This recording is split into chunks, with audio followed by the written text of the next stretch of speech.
ఓం సాయిరామ్. బాబా భక్తులందరికీ కూడా నమస్కారం అండి. అందరూ కూడా సుఖంగా సంతోషంగా ఎప్పుడూ కూడా ఆనందంగా ఉండాలి అని చెప్పి ఆ బాబాగారి తరపున నేను కూడా మనస్ఫూర్తిగా కోరుకుంటున్నాను. ఈరోజు బాబాగారు అందించే సందేశం ఏంటి అంటే కనుక, తల్లి, ప్రమాదం కేవలం నీ భర్త వల్లనే. అతనే నీకు ప్రధాన శత్రువు. నిన్ను ఇలానే మోసం చేస్తున్నాడు. వెంటనే ఇలా చేసి నువ్వు తప్పించుకో అని చెప్పి ఏదో తెలియని సందేశంతో బాబాగారు మన ముందుకు వచ్చారండి. మరి ఆ సందేశం ఏంటో మీరు పూర్తిగా తెలుసుకోవాలి అంటే ఫుల్ వీడియో చూడాల్సిందే. ఫుల్ వీడియో చూస్తేనే, వీడియోని చివరి వరకు చూస్తేనే మీకు పూర్తి వివరాలు అనేవి తెలుస్తాయి. ఆలస్యం చేయకుండా వీడియోలోకి అయితే వెళ్ళిపోదాం. వీడియోలోకి వెళ్ళే ముందు ఒక చిన్న రిక్వెస్ట్, మొదటిసారి ఛానల్లోకి వస్తే సబ్స్క్రైబ్ చేసుకుని సపోర్ట్ చేయండి. దానికంటే ముందు చాలామంది కూడా చెప్పుకోలేనటువంటి సమస్యలతోటి సతమతం అయిపోతూ వాటిని ఎలా తీర్చుకోవాలో తెలియక ఇబ్బంది పడిపోతూ ఉంటున్నారు. అటువంటి వారి కోసం శ్రీ షిరిడి సాయిబాబా ఆశీస్సులతో జ్యోతిష్యం చెప్పబడును గురూజీ శివరామరాజు గారు. Phone number 9959425552. మీరు ఇప్పటివరకు ఎన్నో చోట్ల జ్యోతిష్యం చెప్పించుకొని మీరు ఆశించిన మార్పులు మీ జీవితాలలో జరగలేదని చెప్పి బాధపడి ఉంటారు. కానీ ఇక్కడ అస్సలు అలా జరగదండి. మీ సమస్యలు ఏవైతే ఉన్నాయో, ప్రేమ, పెళ్లి, ఉద్యోగం, రాజకీయం, సంతానం లేక ఇబ్బంది పడుతున్న భార్యాభర్తల మధ్య గొడవలున్నా, అప్పుల సమస్యలున్నా, శత్రువుల సమస్యలున్నా, అవేంటో గురువుగారికి వివరించి చెప్పినట్లయితే వాటికి తగిన పూజలు చేసి గురువుగారు మీకు రోజులలోనే పరిష్కారాన్ని చూపిస్తారు. గురువుగారు చెప్పినట్లు 100కు 1000% జరుగుతుంది. నమ్మకంతో స్క్రీన్ మీద కనిపిస్తున్న నెంబర్కి కాంటాక్ట్ అవ్వండి. భార్యాభర్తల మధ్య వశీకరణ, స్త్రీ మరియు పురుషుల మధ్య వశీకరణ కూడా 100% జరపబడును. ఎటువంటి సంతాన సమస్యలకైనా కానీ గురువుగారి దగ్గర చక్కటి పరిష్కారం దొరుకుతుంది. మాకున్నటువంటి ఎన్నో రకాలైన సమస్యలను గురువుగారు రోజులలోనే పరిష్కరించారు. అలాగే మీకున్నటువంటి ఏ సమస్యకైనా కానీ గురువుగారి దగ్గర పరిష్కారం రోజుల్లోనే దొరుకుతుంది. ఎన్నో ప్రయత్నాలు చేసి ఉంటారు కదా, చివరి ప్రయత్నం అనుకోనైనా కానీ ఒక్కసారి స్క్రీన్ మీద కనిపిస్తున్న నెంబర్కి కాంటాక్ట్ అవ్వండి. ఇక ఆలస్యం చేయకుండా మనం బాబాగారి యొక్క సందేశం ఏంటో తెలుసుకుందాం.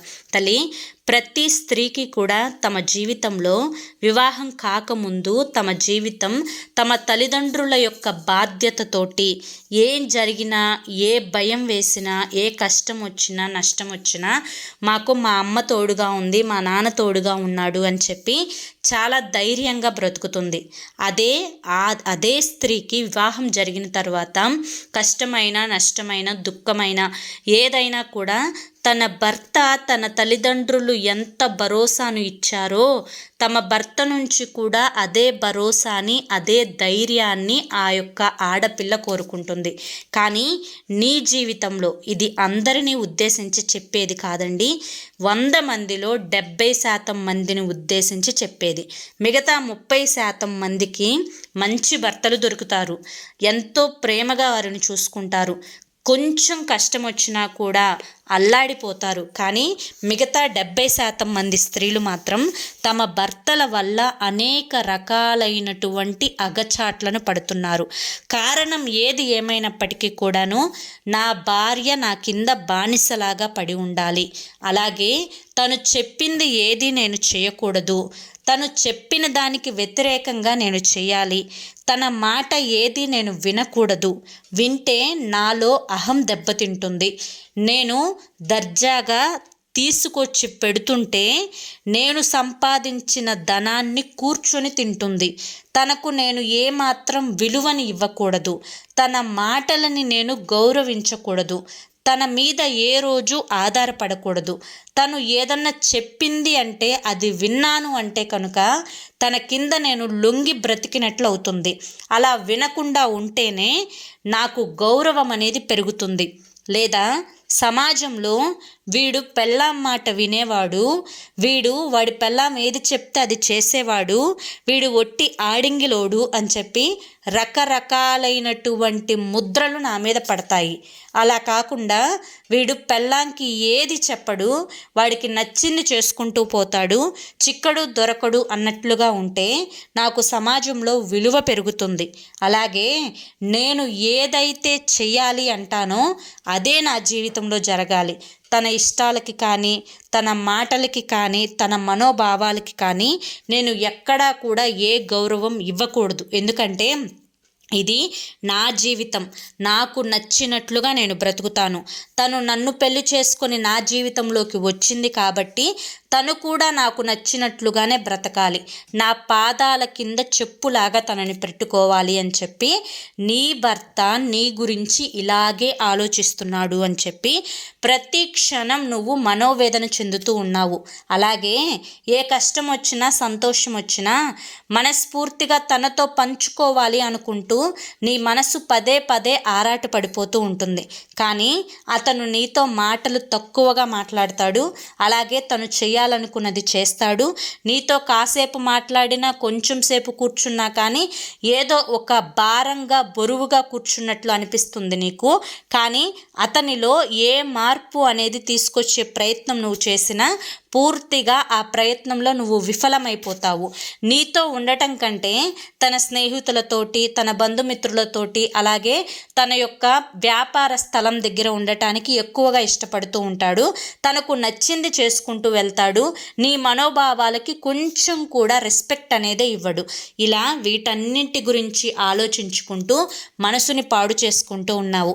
నీ మనసుని పాడు చేసుకునే విషయంలో నీ బాధలో న్యాయం లేదు అని చెప్పి నేను చెప్పడంలా, కానీ నువ్వు ఏదైతే అనుకుంటున్నావో, ఏదైతే నీ జీవితంలో జరుగుతున్నది నిజమే అయినప్పటికీ కూడాను నువ్వు పదే పదే అతని మాటలకి కానీ చేతలకు కానీ అతని యొక్క ప్రవర్తనలకి కానీ నువ్వు పూర్తిగా గౌరవాన్ని ఇచ్చినట్లయితేనే నీకు ఇవి పెద్ద పెద్ద పాయింట్లుగా కనిపిస్తాయి.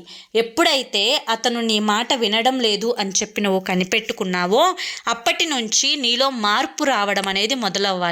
ఆ మార్పు ఏ విధంగా మొదలవ్వాలి అంటే కనుక నీ భర్త నిన్ను చేసేటువంటి మోసం అనే మాట ఎందుకు వాడాను అంటే కనుక ఇక్కడ ఒకసారి పెళ్ళి జరిగిన తర్వాత ఇద్దరూ కూడా ఒక అర్ధనాదేశ్వర స్వామిలాగా తన భర్తలో సగభాగాన్ని భార్యకు ఇచ్చి భార్యను ఎంతో గౌరవించాల్సినటువంటి భర్త తన భార్యను చిన్నతనంగా చూస్తే ఆ భార్యలో ఎంత మనోవేదన ఉంటుందో అర్థం చేసుకోలేనటువంటి వ్యక్తికి అంత గౌరవం నువ్వు ఇవ్వాల్సిన అవసరం లేదు.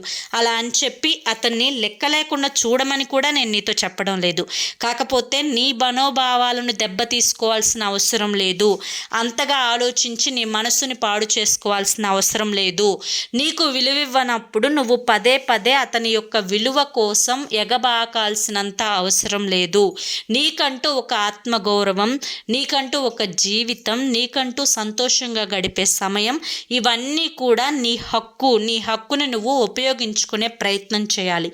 అంతేకాని అతను వేసే ఆ యొక్క దర్జా అని అనుకునేటువంటి మనోభావాలు, ఇగో పనులు ఏవైతే ఉన్నాయో వాటన్నింటి వలలో పడిపోయి అతను నిన్ను మోసం చేస్తున్నాడు అని అర్థమైనా కూడా నువ్వు మోసపోతూ ఉంటే మాత్రం అది ఖచ్చితంగా నీ తప్పే అవుతుంది. నిన్ను నువ్వు సంతోషంగా ఉంచుకునే హక్కు నీకుంది అన్న విషయాన్ని తెలుసుకో.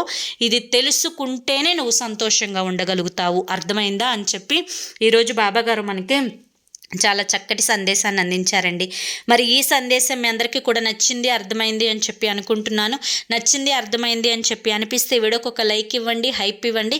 కింద కామెంట్ సెక్షన్లో ఓం సాయిరామ్ అని చెప్పి టైప్ చేయండి. మొదటిసారి ఛానల్లోకి వస్తే సబ్స్క్రైబ్ చేసుకొని సపోర్ట్ చేయండి. ఇక మీరు ఎటువంటి సమస్యలతోటి బాధపడుతున్నా ఒక్కసారి చివరి ప్రయత్నం అనుకోనైనా కానీ స్క్రీన్ మీద కనిపిస్తున్న నెంబర్కి కాంటాక్ట్ అవ్వండి. సమస్యల నుంచి బయటపడి ఆనందంగా జీవితంలో ముందడుగు వేయండి. ఓం సాయిరామ్.